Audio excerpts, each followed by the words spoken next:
True colors. God carefully watches the goings-on of all mankind. Job chapter 34 verse 21. There is an old story that tells about a pig. The farmer brought the pig into the house. He gave him a bath, polished his hooves, put some Chanel No. 5 on him, put a ribbon around his neck, and put him in the living room. The pig looked fine. He made a nice and companionable pet for a few minutes. But as soon as the door was opened, the pig left the living room and jumped into the first mud puddle that he could find. Why? Because he was still a pig at heart. His nature had not been changed.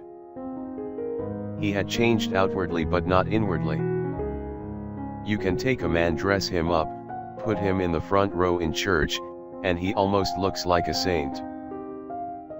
He may fool even his best friends for a while, but then put him in his office, or in the club on Saturday night, and you will see his true nature come out again. Why does he act that way? Because his nature has not been changed.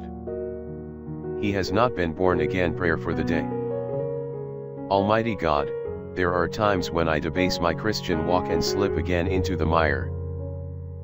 Cleanse and strengthen me, for Jesus' sake.